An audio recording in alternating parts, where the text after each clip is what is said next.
Welcome to Finance Playbook, where we bring you exclusive audio insights from top business leaders. Grab your notebooks and get ready to learn. 20th presentation, nobody bought. Most people jump to the erroneous conclusion that sales doesn't work or I'm not good. No, you just haven't yet found your average. Here we go. You see, I got where I am because someone reached out a hand. Help me to stand, be an independent man. Because I'm standing on the shoulders of a giant. The shoulders of a giant, y'all. I'm thankful.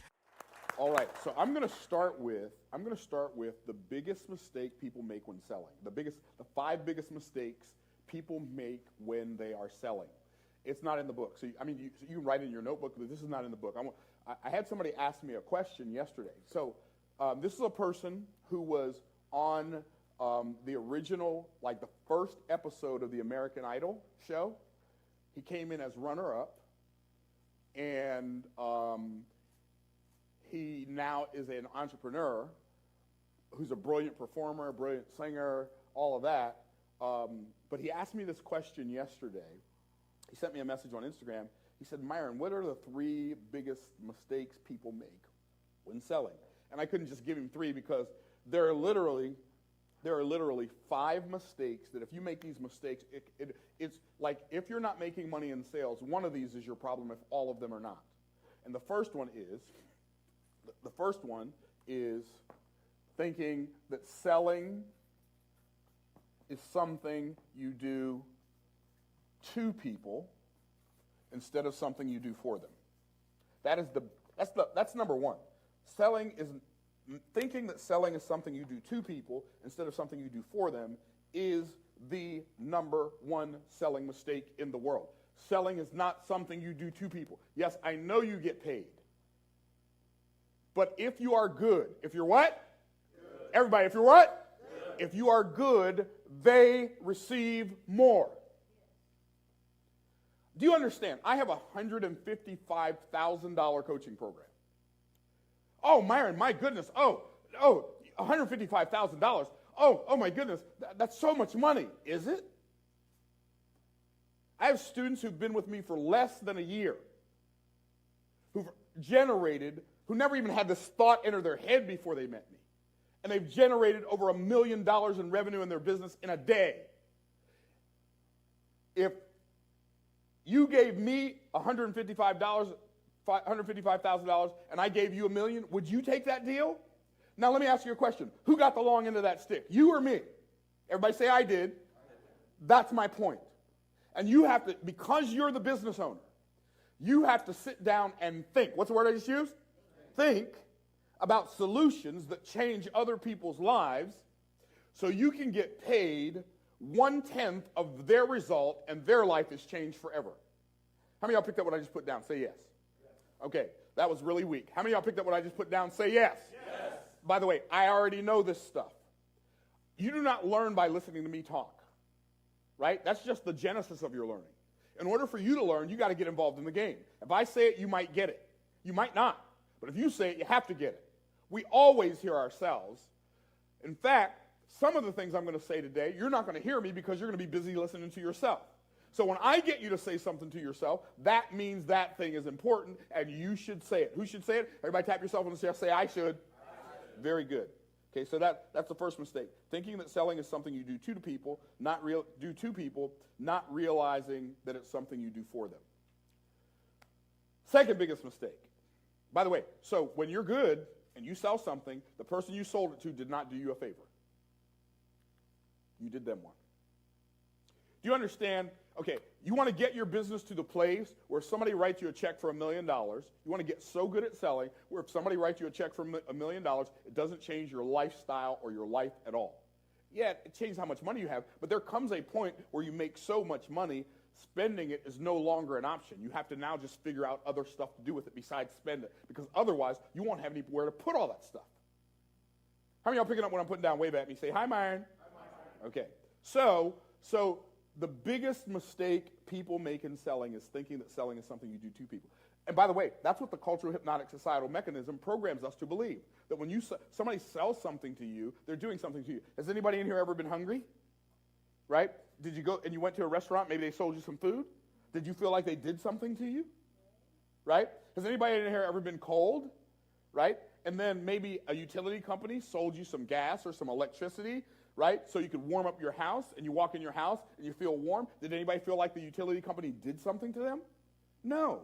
So where did we get this idea that selling is something we do to people and not something we do for them? We got it from the media, from what I call the cultural hypnotic societal mechanism. What does that mean? Cultural hypnotic societal mechanism. It means in our culture, so I'm going to write it like this.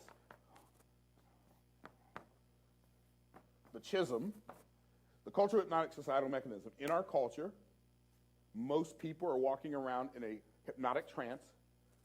They're literally living in somebody else's dream, building somebody else's dream, and they think they're awake, but they're actually asleep. So our culture is full of people who are asleep who think they're awake. And it affects almost our entire society, and it is a mechanism that was built to keep you enslaved in that dream. And the objective of the cultural hypnotic societal mechanism is to make us sick, broke,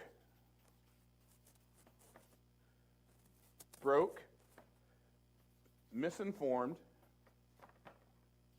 and fearful. And I said fearful, but the real word is anxious, and I'll get into that more later. Make us sick, broke, misinformed, and anxious. The cultural hypnotic societal mechanism wants us to be sick, broke, misinformed, and anxious, worried, have anxiety attacks, because people who are sick, broke, misinformed, and anxious are easier to control than people who are well, rich, well-informed, and courageous. And the whole thing is built, the whole mechanism is built to maintain control over your life, your mind, your family's life, your family's mind, your friends' lives, your friends' minds. And what you've got to do is you've got to break free from the 𝐋𝐢𝐯. It's mind-blowing to me. Mind-blowing to me. Like, I personally, like, I love my family, so sometimes I'll do things with my wife and my children that I don't really like to do because they like to do it, right? Because I love my family and I like hanging out with them. So one of the things that they like to do is they like to go to the movies. And I'm not crazy about it. I'm generally speaking, most movies are terrible. Maybe the worst movies of all the movies in the world are superhero movies. They are like horrible on so many levels that, oh man, it's such a great movie. Really.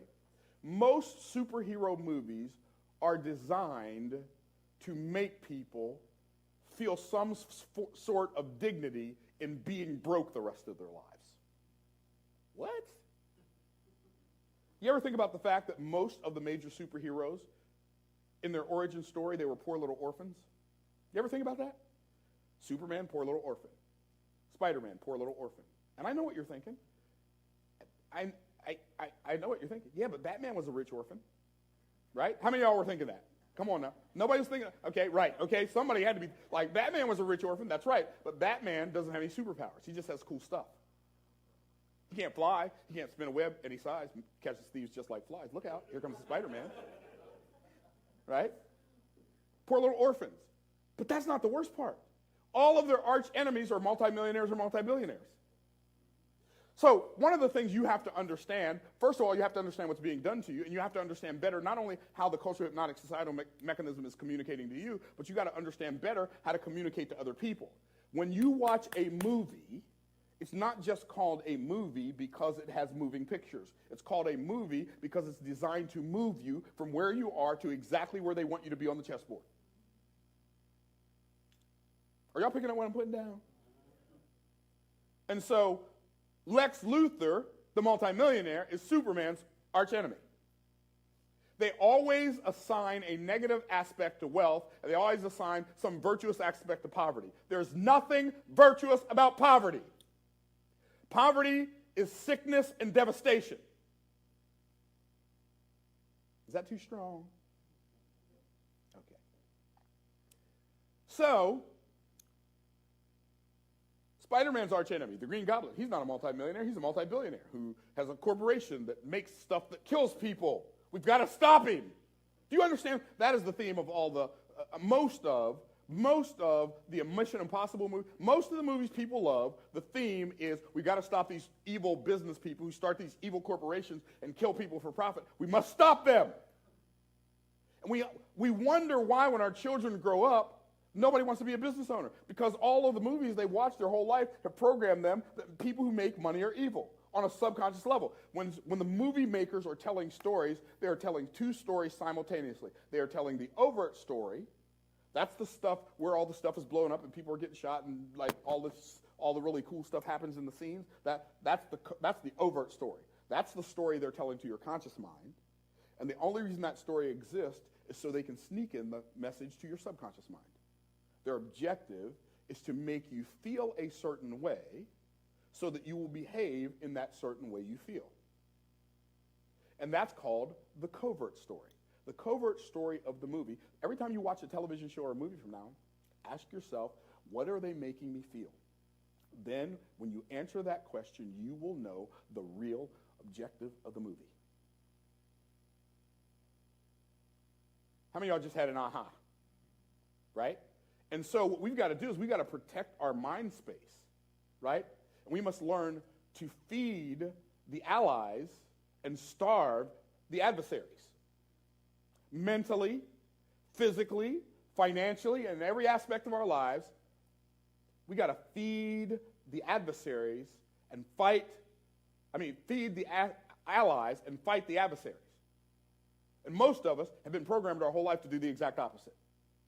That's why most people in the United States of America and most other countries don't even have the ability to think. In fact, if a thought gets anywhere near their minds, they chase it away with a stick. So, by the way, another little caveat for those of you who are interested in like the whole overarching ideology of Hollywood. It's amazing to me how they create problems and then try to act like they want to solve the problems they created. Right? Like they talk about, we've got to end gun violence. First of all, there's no such thing as gun violence. And I know people disagree with me, but that's okay. They've been wrong before. They'll be wrong again. There's no such thing as gun violence. I've never seen a violent gun. There's people violence, and sometimes people use guns for their violence. And sometimes they use sticks, and sometimes they use baseball bats, and sometimes they use cars, and sometimes they use knives. But nobody's talking about car violence. Your dad's a pastor, right, Andy? Do you remember the couple that was in his church? This was maybe 15 years ago, and the guy got mad at his wife, and he ran over her 7 times. Remember that? He was little. Ran over her 7 times in a car. I've never heard anybody talk about car violence. But he killed his wife with a car. It's not guns that kill people, it's people that kill people. Why do people kill people? Because in the movies, they make it look like it's not that big of a deal. Where do they get the idea? If it doesn't start in here, nothing comes out of any of this until it starts in here. And in the movies, they will kill innocent people by the dozen just because they happen to be in the way of the person who's on the way to do the thing. They'll shoot the janitor, they'll shoot the maid, they'll shoot the teller at the bank, they'll shoot the mother with the baby pushing the stroller down the street just because they're in the way and they think guns are the problem. Maybe all these stupid images that people are putting in their minds are the problem. Hollywood creates the problem, and then they want to protest, oh, we should get rid of guns. Hey, maybe we should get rid of movies. Hashtag just saying.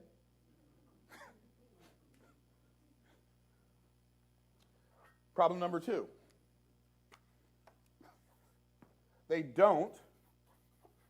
Most entrepreneurs don't make enough offers. I'm going to tell you the shortcut to success in any business. Everybody ready? Say, I'm ready. Make more offers. But Myron, I'm not good at making offers. Good. You want to get better at making offers? Make more offers. But people are saying no. Oh, great. People are saying no? Make more offers. There's a law. What's it called? A law in selling called the law of averages. What's it called? The law of averages. It applies to everyone who is in sales, everyone who ever will be in sales, and everyone who's ever been in sales. It's called the law of averages. And guess what? The law of averages states out of every so many presentations you do, you're going to have an average of X number of sales. So let's say your sales percentage, your average is terrible, like woefully awful, like so bad that you're like, why am I even doing this? And it takes you 100 presentations to make one sale. That's pretty bad average. But it's an average and it's a law. So the question is, how long do you want it to take you to make 10 sales? If your law of averages is I make one sale out of 100, if I make 100 presentations in a day, I can make a sale every day. But if because I didn't make a sale on the first opportunity, and the second presentation, and the third, and the fourth, and the fifth, and sixth, and seventh, and eighth, and ninth, and 10th, 11th, 12th, 13th, 14th, 15th, 16th, 17th, 18th, 19th, 20th presentation, nobody bought. Most people jump to the erroneous conclusion that sales doesn't work or I'm not good. No, you just haven't yet found your average. And see, most people in sales are not willing to stay in the activity of making offers long enough while they're bad to eventually get good. Congratulations to you, I didn't quit when I had a horrible average. Because when I got started in sales in 1985, I was terrible. No, I wasn't terrible. I was that thing that's way worse than terrible. I started in the same industry that my nephew is in, the insurance industry. I did presentation after presentation after presentation after presentation after presentation after presentation after presentation from 1985, from October of 1985 until April of 1987 before I made my first sale. And you know what people were asking me? Why are you still doing that thing? Well, because the people that I know that are successful doing this thing make $10,000 a month, $30,000 a month, $50,000 a month in 1985. And I can quit and do that thing you do, and the people who are the best in the world at what you do make $30,000 a year. I think I like my chances. I don't care how long it takes. See, selling is a skill worth developing. See, wealth is the result of assets. Income follows assets. Did I say that too fast? You're an accountant, right? You know, I didn't exaggerate that at all, did I, Susan? Income follows assets. You got no assets, you got no income. Wealth follows assets. You want to accumulate wealth? Accumulate assets. Where do I get assets from? That's the question. That's the question. Assets are built, are created, are accumulated, and they start with mindset. So mindset, I get the mindset of what? Oh, I'm going to keep on doing this till I figure it out. That's the first mindset. Like, I didn't stick my toe in the water. I jumped in head first, and I ain't getting out until I learn how to swim. Y'all can do whatever y'all want to do. I'm about to win the championship. And I might not win it this year, and I might not win it next year, I might not win it the year after that, but I promise you, before I die, and probably before you die, I'm winning a championship. Because that's my mindset. I didn't get in this game to try to win it.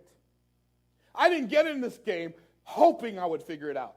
I got in this game knowing one day I will win. And by the way, I don't care if it's a year from now, 2 years from now, 5 years from now, 10 years from now, because a year, 2 years, 10 years, 5 years, it's going to come anyway.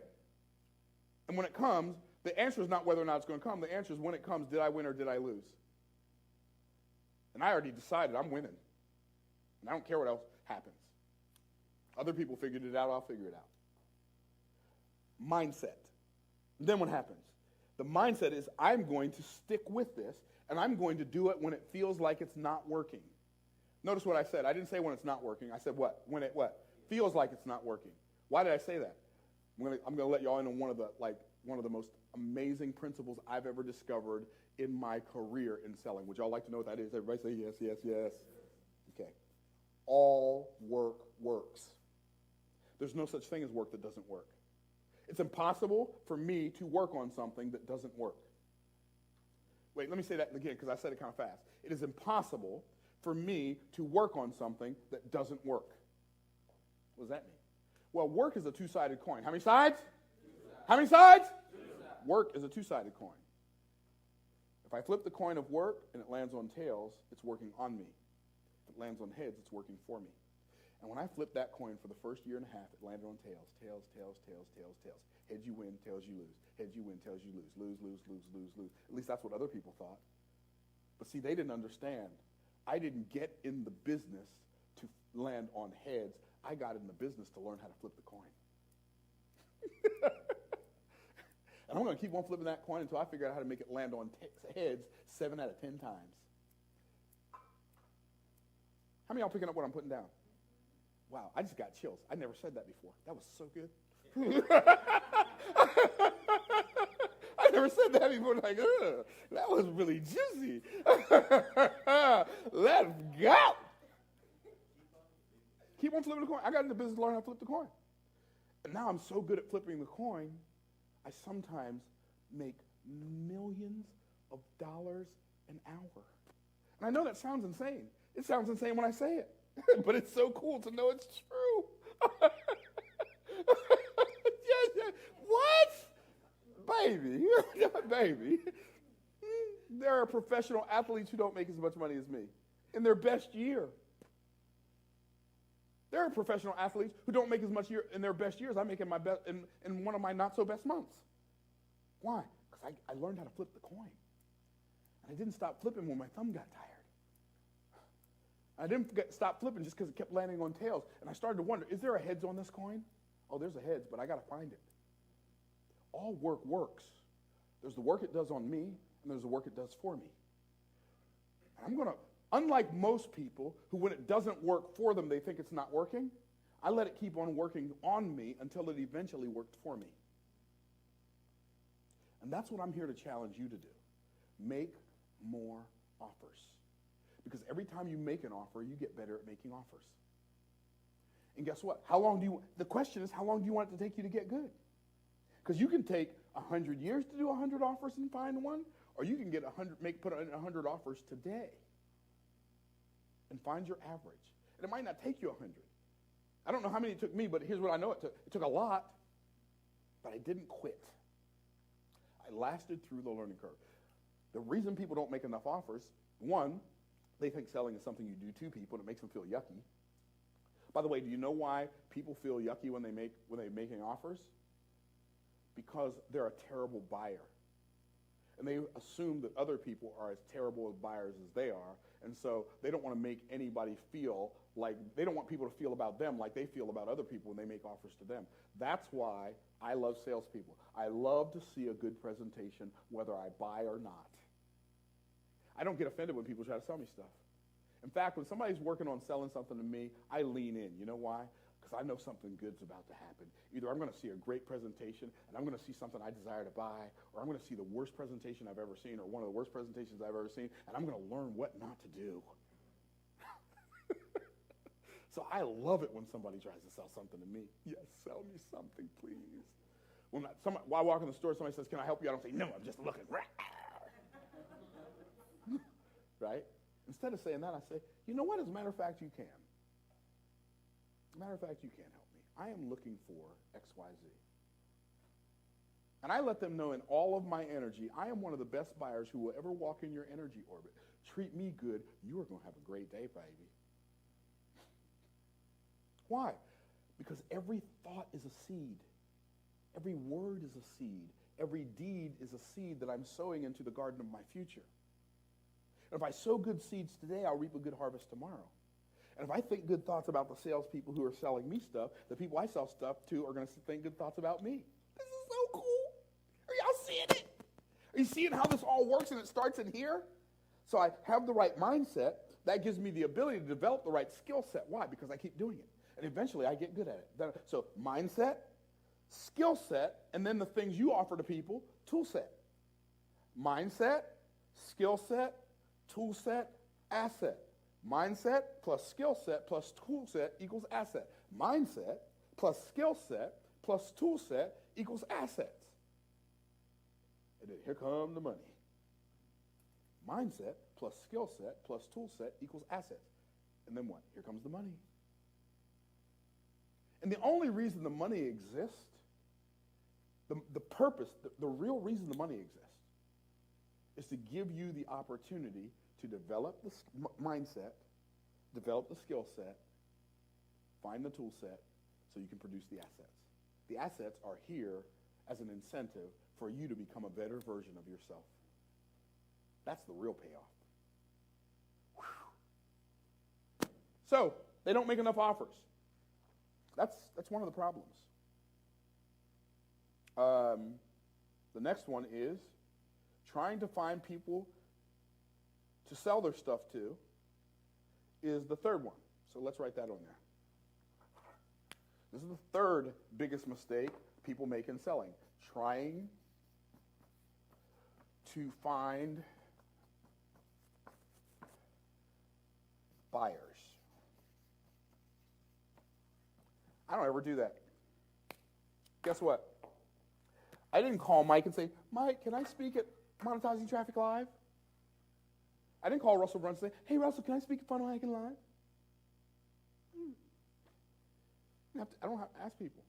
Did anybody see the podcast I was just interviewed on recently, Social Proof? Mark, you saw it. Laura saw it. Okay. Anyway, I was interviewed on this podcast called Social Proof Podcast. It went up. It'll be 3 weeks ago tomorrow. As of this morning, it has 61,000 views in 3 weeks. That's an average of about 20,000 views a week. It's a lot, right? I didn't call David Chance and say, hey, can I be on your podcast?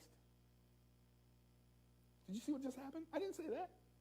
He called me and said, hey, can I interview you for my podcast? By the way, he charges $10,000 for people who ask him if they can be on his podcast. You just got an idea, didn't you? Like, hey, we can start a podcast and charge people to be on our podcast. Well, I hope y'all got that idea. And so I didn't pay him, he didn't charge me anything to be on his podcast. Yet and still, he already made, just on the front end so far, almost $15,000 from me. He made almost $15,000 from me being on his podcast so far. So, Myron, why is trying to find buyers, why is that one of the mistakes? Because, Myron, where do I find people to sell my stuff? Where do I find people to sell my stuff to? Where do I find people to sell my stuff to? Stop looking for people to sell your stuff to and make yourself findable for people who already want to buy what you sell. Become more findable. And for those of you who know SEO, like, what could be easier than that?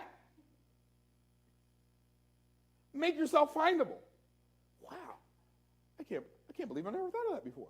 Do you realize that there are people, how many of you already right now, you, in this room, you already know something you are looking forward to buying when? And you can put whatever, when I have time, when I have the money, when I get to a certain income level. How many of you know, I want to buy XYZ when? Raise your hand. Something. Okay, look around this room, y'all. Everybody in this room has a desire to buy something when. Now, what you got to do is figure out how to be the person they find who sells the thing they want to buy when they want to buy it. Far more important than finding people to sell stuff to is being findable for people who want to buy your stuff. One of the reasons I make so much money, one of the main reasons I make so much money is because I am very findable. Let me ask you a question. When you Google your name, how many pages of Google do you take up? Is that a good question? You take up 4. That's what I'm talking about. When people Google your name, and when on those 4 pages, they probably know exactly what you do. Why is it so important? Why is it so important that when people Google your name, they know they can find what you're known for? You're so findable because when you say, hi, my name's Myron Golden, they say, I never heard of that person before. Let me Google them. If there's something noteworthy about you, if you tell people you're in a business, the very first thing they're going to do is they're going to Google you. When they Google you, do they discover that you are the best in the world or one of the best in the world at providing the value you provide, or do they find out that you don't exist on the internet as somebody who provides the value they're looking for? Is that a good question? I think that right there, I mean, we could probably end this right now, go to the house, and y'all be all right. Right? And we got a whole bunch more time to go. Okay, so I'm going to give you, so that was 3. I'm going to give you 4 and 5, and then we're going to take a break, because I know you're probably feeling like your head's about to explode. And we haven't even gotten into the book yet. Yeah, if y'all could listen faster, I could talk faster. Okay. I said that was 3. I think that was 4. That was 4, wasn't it? 1, 2, 3. Oh, yeah, that was. Okay, we'll make that 3. That was 3. That was 3. Here's 4. Here's 4. Ooh, big mistake. Danger, Will Robinson, danger. Y'all ready? Selling what? Huge mistake. You want to sell. Huge mistake. Selling what you want to sell. Instead of selling what other people want to buy. I don't want to sell what I want to sell. I only want to sell what people want to buy. If they don't want to buy it, I don't want to sell it. And if they do want to buy it, I want to be the first person they find and the best in the world at selling that result to them. Stop trying to sell people what you want to sell them and only sell them what they want to buy. I was literally sitting in a restaurant one day. This was probably 20 years ago. Sitting in a restaurant one day, going over some of my sales notes, working on some of my projections, blah, blah, blah. Somebody said, "Excuse me, sir, are you in sales?" I said, "As a matter of fact, I am." "How did you know?" They said, "Well, I could just tell." He said, "What do you sell?" I said, "Oh, it depends. What do you want to buy?"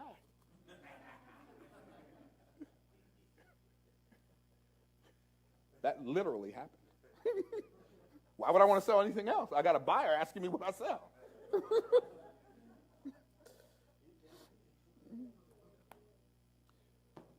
Okay, this is probably the worst one of all, and the last one I'm going to give you. By the way, if y'all stop doing these 5 things, if I don't teach you anything else, if you just stop doing these 5 things, like its own, like Donkey Kong. I got that from Laura. Okay, so I'm like, how are you old enough to know what Donkey Kong is? Anyway, that's okay. So this is the worst one of all. This one's really costing you a lot of money. Trying to get people to buy. Trying to get people to buy is a selling mistake. It's like a disaster. Hey, Myron, how's that a disaster? By the way, Zach and Laura, can y'all remind me to turn this part of this presentation into a lead magnet that we give away? Okay, in fact, one that we sell. We need to sell it for $27, $47, something, this whole presentation I just did. Okay, cool. What do I mean trying to get people to buy is a mistake in selling? Well, if you feel like I want you to buy something, doesn't that make you feel a little resistant? Like, what are they trying to get from me?